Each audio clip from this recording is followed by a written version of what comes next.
You're listening to Making the Cut, the mostly true life story of a retired surgeon from 1C Productions.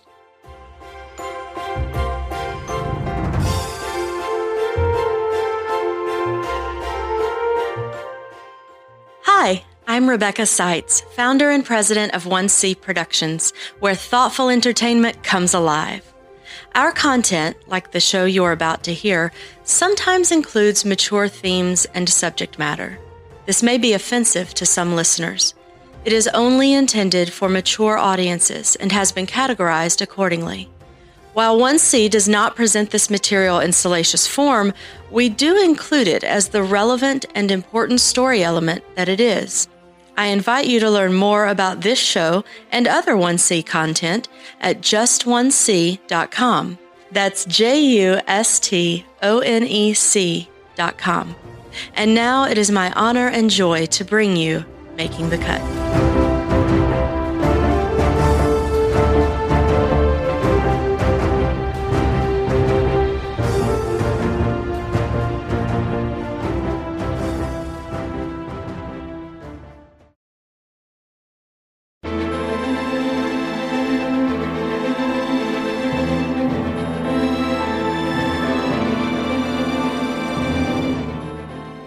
University College at last, a bastion of education, sophistication, and cultural enlightenment. Being elected chairman of the Student Physiology Society was a wonderful demonstration of democracy in action.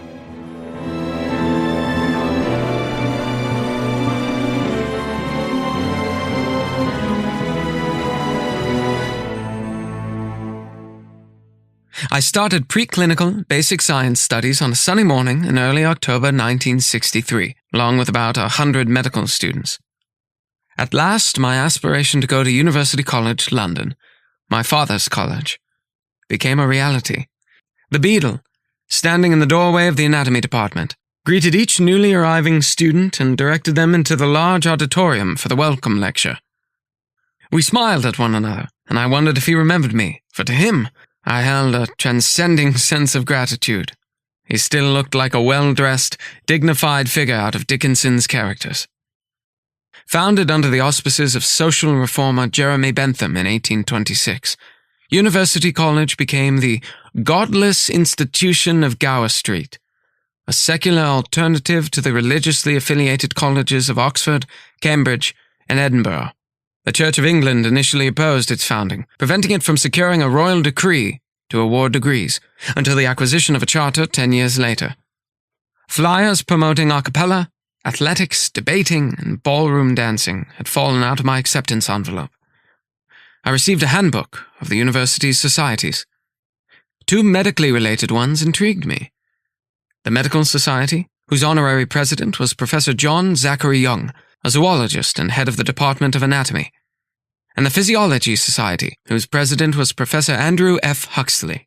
According to the handbook, the Medical Society concerns the social life of students in the Faculty of Medical Sciences and provides a liaison between the faculty staff and the students at University College Hospital Medical School. Coffee mornings are organized at which staff and students are able to meet informally.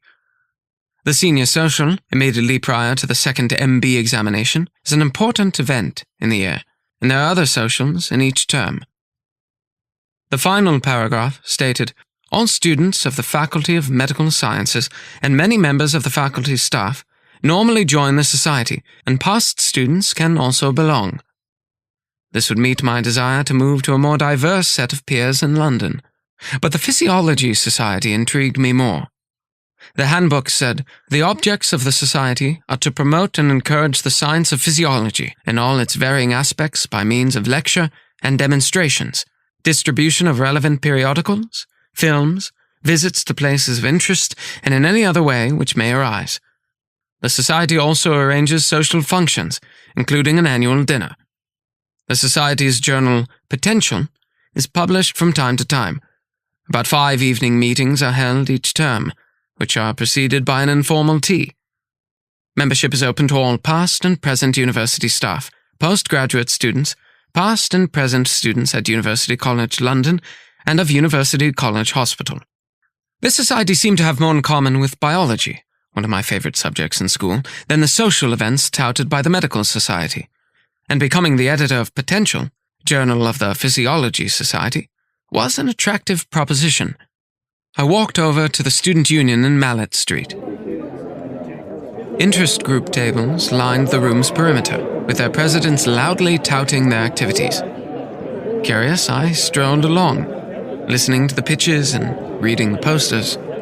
Which group would provide the most significant distraction from the opposite sex?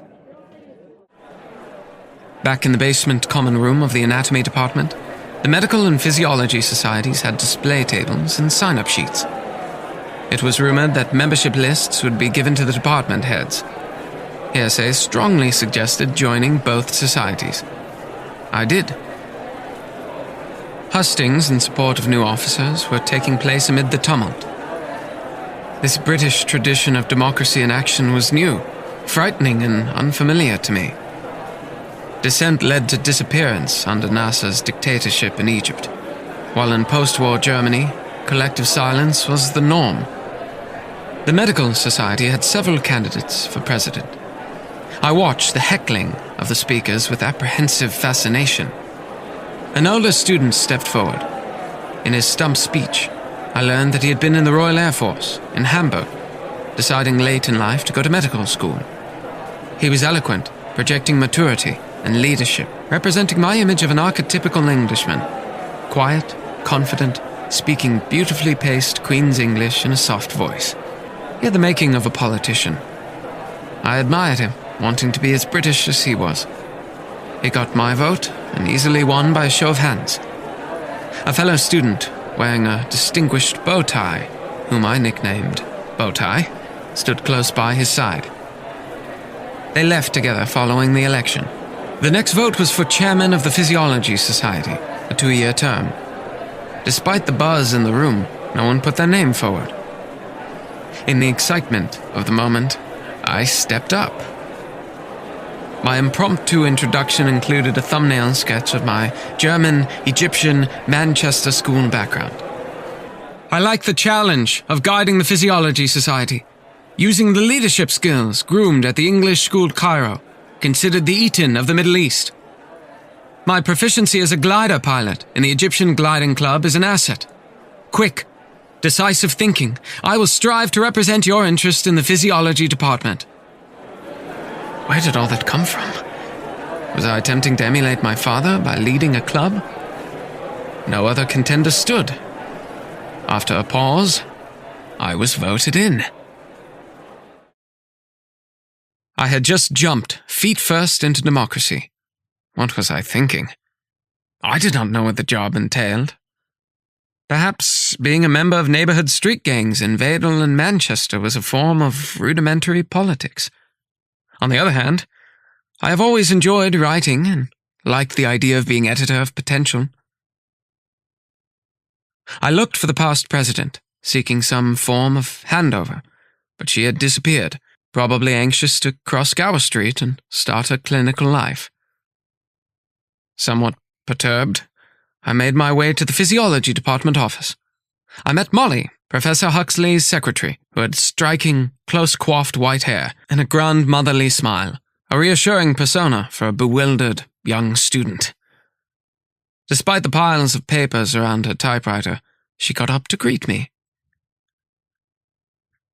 Sheila, her assistant, was in her early 20s, fair-haired, my height, and familiar with the society's activities and account. We became friends, and she guided me through the transitional quagmire. The first order of business is to proof the galleys of 5 articles for the forthcoming Potential. Professor Huxley will approve the lineup prior to publication. What do you mean by proof? How about I just do that part for you? Oh, thank you. Now, membership dues are put into the Society's bank account. They are to be used to print the journal. Any additional costs will be covered by the department. Each student in the first and second year, plus the faculty members, get a complimentary copy. Make sure you print enough. All right. The next annual issue is due now. Think of recruiting a lineup of potential authors. When I learned that the society had a bank account with less than £10, I wondered what I'd gotten myself into. Sheila did not have a membership list, making any collection of dues impossible. The past president had saddled me with a massive responsibility, with no effective way of fulfilling it. My first interaction with Professor Huxley, in my new capacity as chairman of Physiology Society, no doubt something close to his heart, would have to be about money. Not a propitious start. Sheila introduced me to the Society's vice chair, the co-editor of Potential, and a graduate physiology student. He was unknown to the medical student body. Collaborating and networking would be tricky. We agreed to split the duties. He would read the galleys and be the go-between with Professor Huxley. I would plan an event. The £10 would suffice to allow me to arrange a visit to a place of interest, as promised in the Society's mission statement. I arranged for Society members to visit the pharmaceutical company, Park Davis, outside London, have a tour of their manufacturing facility. The company would provide dinner with wine. With my Physiology Society duties handled, I turned focus toward the first day of classes, which started at 9 o'clock in the main auditorium. The eminent scientist Professor J.Z. Young flamboyantly delivered a lecture on an introduction to the study of man to a packed student body. J.Z. was a charming extrovert, classy in his red tie and blue velvet dress jacket.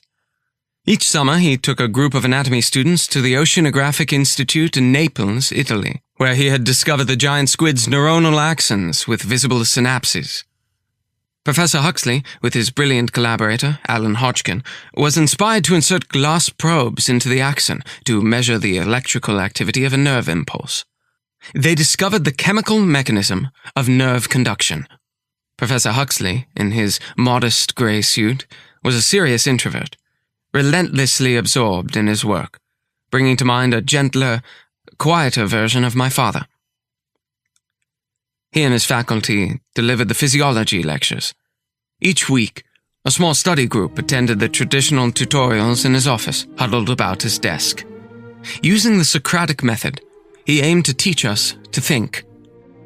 You are given a candle of edible wax, 1 inch tall and 1 inch wide. Would you gain more heat from it if you were to eat it or burn it? I sat impatiently, not contributing to the general discussion. I hated such ambiguous problems.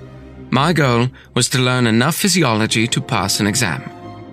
I wanted to cross Gower Street, see patients, become a doctor, not a pundit or pontificator.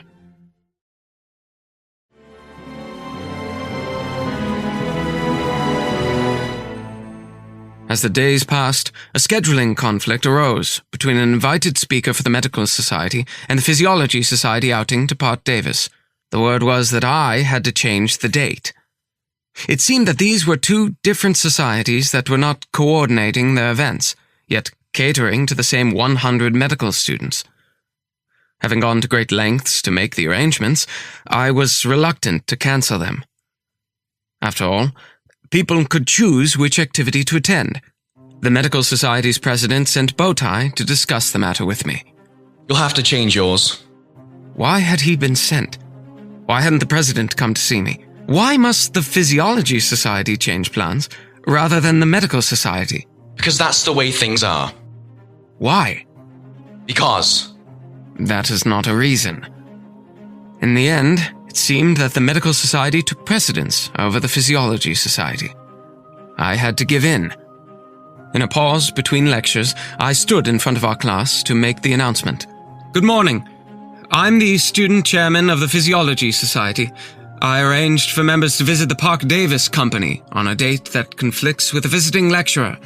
At Professor Young's request, the event will be rescheduled. My apologies. Thinking this issue is now dealt with, I proceeded to explain the Society's long-term fiscal dilemma. Without additional funds, the Society is hindered from arranging further social events. I propose that each student pay £1 per annum. It's the regular fee. I slapped a £1 note on the lecturer's desk. You will soon get a complimentary copy of Potential, My co-editor and I are in the process of soliciting article contributions for— Go back home, you fucking foreigner! Bowtie stood at the back of the amphitheater, his face contorted with anger, as he and his group yelled. Couldn't they see me as the zebra with different colored stripes? All they chose to see were my black ones, my Egyptian heritage.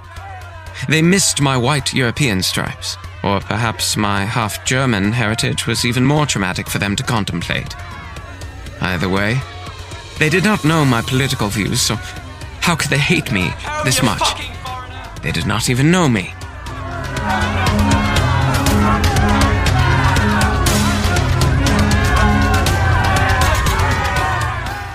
I held my ground. I had been hardened to stand up to bullies in the crucible of my opa's anvil. I dodged the rolls and didn't leave the front of the class. The horrified glances of most of the class encouraged me that all did not agree with Bowtie. By a show of hands, please indicate your agreement with the £1 per annum proposal I have made. Hands went up all around the room. Professor Huxley walked in and witnessed the scene. His presence brought the assault to an end, but also gave me no room to determine how the extra dues would be collected. After class, a few fellow students approached me to express their support. I was more shaken than I let on, and particularly hurt by the name-calling, which I had not expected at a higher place of learning.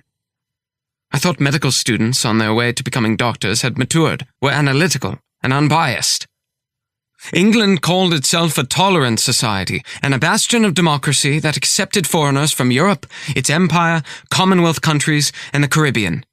I had thought that, relative to Egypt, my German stripes and European looks would be an asset in England. I would be invisible. I had expected acceptance.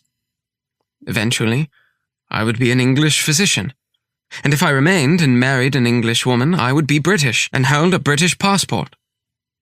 In an idle moment, I fantasized about marrying Princess Anne. Then my title would be Surgeon to the Royal Household, not fucking foreigner. But, obviously, I didn't belong. I was merely tolerated.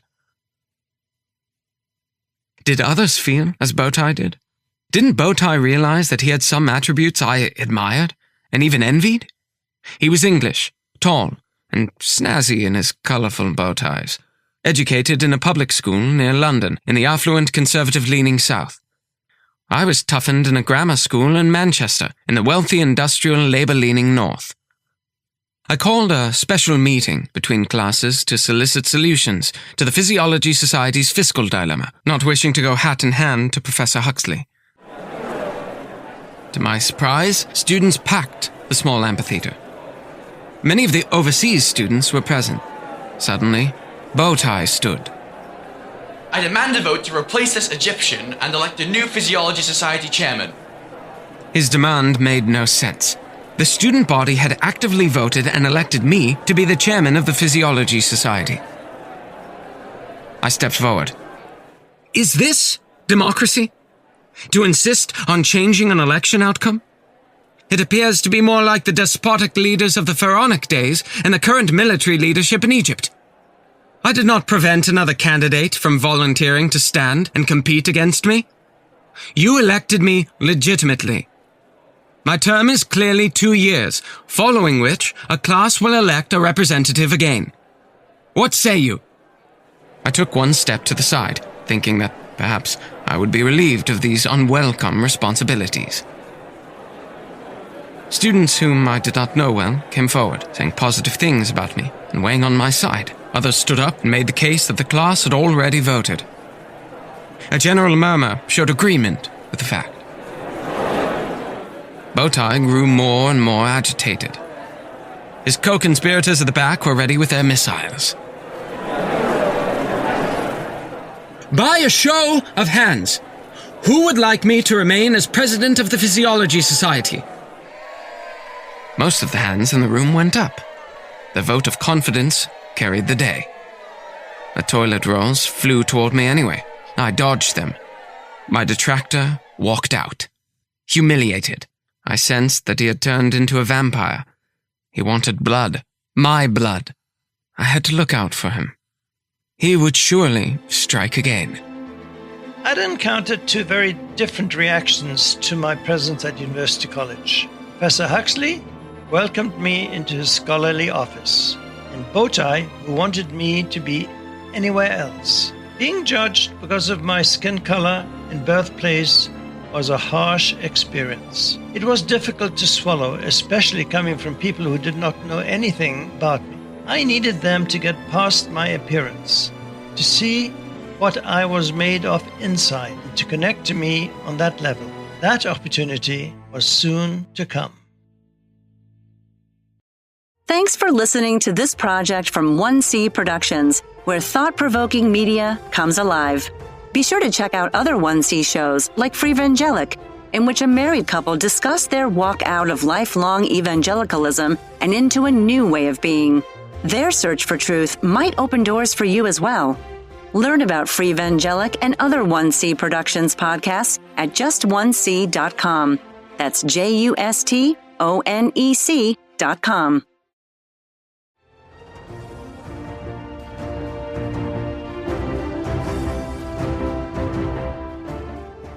You've been listening to Making the Cut from 1C Productions. Making the Cut was written, produced, and directed by Rebecca Seitz, based on Michael McGead's manuscript, Mastering the Knife. Noah James played Michael McGead. Other roles were brought to life by the voice talent of Jackie Weiner, Martin Strassmore, and Harvey Miller. Audio engineering provided by Zisher LLC. Making the Cut theme music by Kyle J. Baker. Learn more at makingthecutpodcast.com.